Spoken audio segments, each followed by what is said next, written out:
man, what a stuffy, just dickhead Cormier really is. I think if you really get to know Daniel Cormier, he's really not.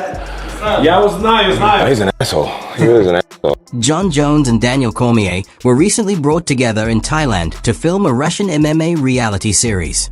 And once production wrapped, Jones went on camera and made it clear their rivalry is nowhere near finished. His comments exploded online, not because they were shocking, but because they confirmed something fans already suspected. This is still one of the deepest, most personal feuds the UFC has ever seen, even years after both men stopped competing against each other. The viral moment came from an interview Jones did after filming concluded. The show itself, a Russian-produced series inspired by The Ultimate Fighter, placed Jones and Cormier in opposing corners as coaches, guiding young prospects through team challenges and fights. On paper, it was built for tension. Their history alone guaranteed that what nobody anticipated was how openly hostile things would become once the official cameras were off. When Jones was asked what it was really like working alongside Cormier, he dropped any hint of professionalism and delivered a brutally honest, cutting assessment of the man he's been tied to for over a decade. And in doing so, he reminded everyone that some rivalries don't fade, they just wait for a new stage to resurface. Last season I was with Diaz, I was with Masvidal, and I was with Yoel Romero. It was so much fun, it was lighthearted, it was cool, we made good memories, we hung out with each other. This season is against Daniel Cormier. Oh man, what a stuffy, just dickhead Cormier really is. I think if you really get to know Daniel Cormier, he's really not. Yeah, it was nice. He's an asshole. He is an asshole. I mean, he didn't really connect with any of the fighters here. He's just an asshole. I tried to make peace with him many times, and he made it very clear that he wants to be enemies for the rest of his life because how lucrative it is. Jones compared this season to an earlier one he filmed with fighters like Nate Diaz, Jorge Masvidal, and Yoel Romero, and the contrast couldn't have been sharper. That experience, he said, felt relaxed and almost celebratory. Despite their reputations, the environment was friendly. They spent time together off camera, shared meals, and built real connections beyond the competition. According to Jones, working with Cormier was the complete opposite. The tension never eased. Every exchange carried years of unresolved history, and he felt no attempt was made to set that aside. And his criticism didn't end with personal friction. Jones went further, pointing to what he described as patterns in how Cormier treated people around the production itself. Look at the way that he treats his staff members. He brought like 10 yes men out with him and literally, go get me my water. Where's my this? Why is that this? It was just, he just bosses guys around. You know, in the times we weren't filming, he wasn't very sociable with the people on set. He's just a kid. I think people that really work with him will know. Jones went even further, describing what he saw as a completely different side of Cormier behind the scenes. He portrayed him as distant and authoritative, surrounded by people who catered to him, while crew members were treated more like background noise than collaborators. According to Jones, once filming paused and the environment loosened, Cormier often separated himself, showing little interest in connecting with the people actually running the production. Jones framed this as proof that the public image, the friendly analyst, the smiling commentator, the approachable veteran, masked something far less appealing in private. From there, the conversation shifted to the question everyone was really waiting for. After a month in the same place, is there any chance these two ever bury the hatchet? Jones' answer was blunt. No. And in his view, the responsibility sits entirely with Cormier. Jones claimed he made several attempts during filming to soften the relationship, offering peace, trying to move past what happened when they were active competitors. He believed that time, distance, and retirement might have opened the door to something different. Instead, he says every attempt was shut down. The message he received was clear. The rivalry is staying alive, and according to Jones, the reason isn't emotional. It's business.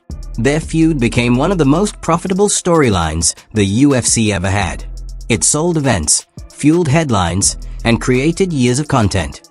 Now, with Cormier building a second career in media, that rivalry remains a powerful engine for attention.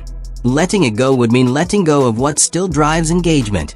Jones framed that choice as calculated. Peace was an option, he said, but profit was the one taken.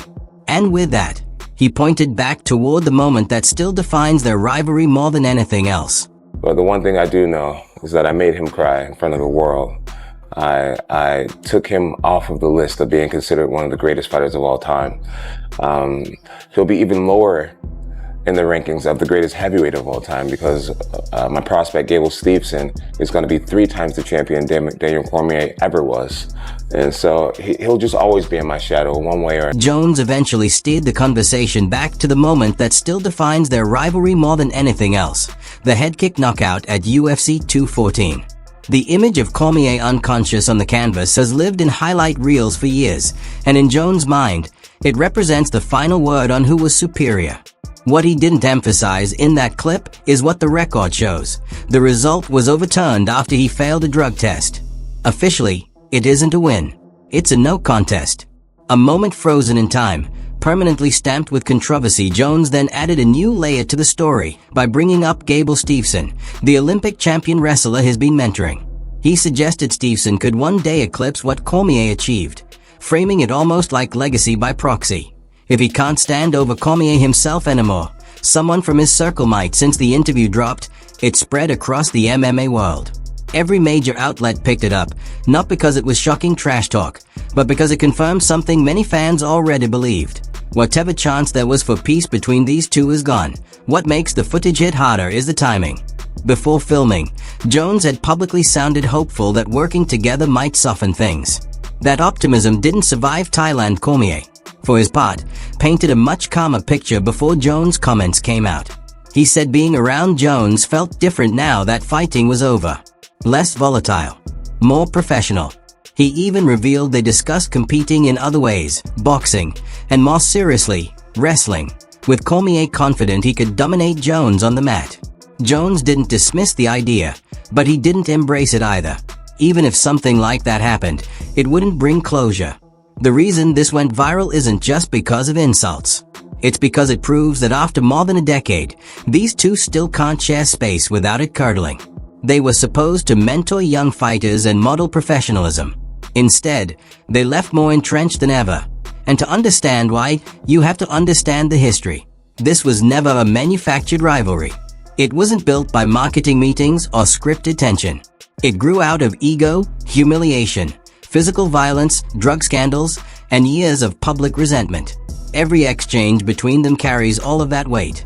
Their friction began long before titles were involved. A brief backstage encounter between a young, rising Jon Jones and an established Olympic wrestler named Daniel Cormier. What one man saw as harmless confidence, the other took as disrespect. That moment never healed. It multiplied. By the time they finally fought, the animosity had turned toxic. Their first bout was dominant, punishing, and deeply personal. The second ended violently, and then controversially. Instead of closure, it created an asterisk. Instead of resolution, it added another wound. Cormier moved into media. Jones moved to heavyweight gold. And still, neither escaped the other. Every interview, every podcast, every reference kept the feud alive. That's the context behind the Thailand footage.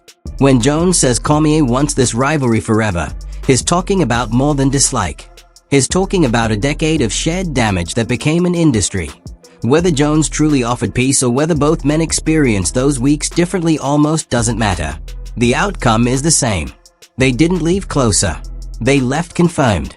Because for 3 years, it became, God, this guy's gonna punch me, I'm gonna punch him. It really was a nightmare looking back on it, if I'm being honest with you. It was terrible. It was terrible. Cormier has described his rivalry with Stipe Miocic as something closer to a nightmare than a feud.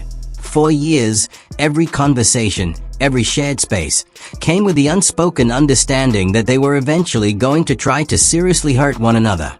And what made it heavier was that they weren't strangers. They had been friends. When real respect exists first, the violence carries a different weight. You don't walk away untouched after fighting someone you once cared about.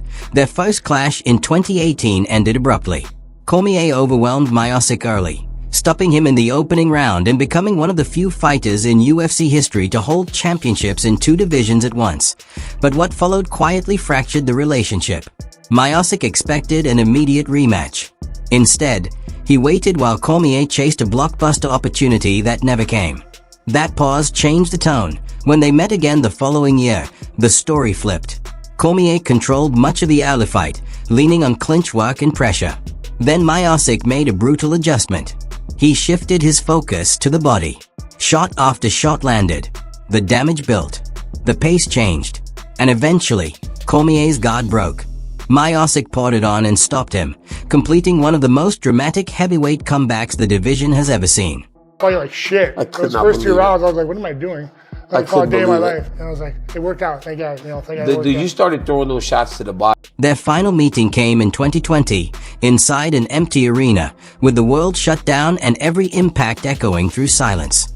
Without a crowd, the fight felt stripped down to something raw and exhausting. 5 rounds later, Myosic walked away with the decision. Cormier left his gloves behind soon after, emotional, knowing it was the end. The trilogy was never clean. Both men accused the other of illegal eye contact. Both paid physical prices beyond the results. Myosic needed serious eye treatment earlier in the rivalry. Cormier suffered significant damage in their last fight. But despite all of it, they both said the same thing in hindsight. They took each other to the deepest water either had ever known. When you look back on it, I'm kind of bitter about that. We fought in front of 20,000 both times, and then it was awkward. It wasn't good. It was like awkward because what's funny, you hit me, I hit you, and you're boom, and you like literally hear the echoing of a punch. It was like, this is so weird. And then I hear your coach, I hear my coach, I'm like, it's like we're sparring. Yeah, it was off, but it was kind of crazy because I felt. Even after all the damage, the controversy, and the brutal rounds they shared, Cormier and Myosic came out of their rivalry with something rare still intact: respect. When they finally sat down after Cormier's retirement to talk about what they'd been through, there was no bitterness in the room. The conversation was honest, calm, even warm. What they'd had before the fights had been strained, not erased. And over time, they found a way back to it. Not to who they were before, but to something real, mutual, and human. I've had a lot of rematches and instances with people, but this is the one that I appreciate the most because of the man that you are. This is what makes the Jones-Cormier situation so striking and so seemingly unfixable. Cormier was able to find peace with Stipe Myosic after years of violent, high-stakes battles. He could reconcile with someone who had hurt him physically and professionally. With Jones, that peace has not come. The difference isn't just about who won or the severity of the fights. Something deeper separates these rivalries. Jones' earlier feud with Rashad Evans provides insight. As teammates at Greg Jackson's gym, Evans took a young Jones under his wing. But when Jones suggested he'd fight Evans if the UFC required it, Evans felt betrayed. Their friendship collapsed, turning into intense animosity. They eventually fought at UFC 145, a highly anticipated grudge match, with Jones dominating. Yet unlike his rivalry with Cormier, Jones and Evans eventually reconciled. By 2016, they were exchanging greetings at events. By 2017, sharing meals. In 2019, Jones publicly praised Evans during his Hall of Fame induction. Jones is capable of mending fences. So why not with Cormier? According to Jones, the answer is business. Their feud generates content, drives engagement, and fuels Cormier's media career. Letting it go means losing revenue. According to Cormier, the answer is simpler: trust was broken. Jones failed drug tests, the overturned result at UFC 214, and the tainted knockout make reconciliation impossible. What Jones celebrates as proof of superiority, Cormier sees as stolen. The Thailand footage doesn't resolve anything. If anything, it deepens the divide. Jones claims he offered olive branches that were rejected. Cormier would likely tell a different story. Wrestling challenges and boxing discussions floated during filming, but even if they happen, closure seems unlikely. The feud may continue entirely through media, podcasts, interviews, and social content. This rivalry is different. Jones and Cormier share the same moments but interpret them in opposing ways, each convinced the other acts in bad faith. The footage confirms what fans have long suspected: time does not heal all wounds. While Jones reconciled with Evans and Cormier with Myosic, this pair remains locked in mutual contempt. They are two of UFC's greatest fighters, yet neither can stand the other. The viral Thailand clips prove it. Every punch, every overturned result, every insult still carries weight. Until one of them leaves this world, this rivalry will endure, a rare, combustible story in the history of combat sports. That wraps up this video. For more deep dives like this, check out the cards on your screen for related content.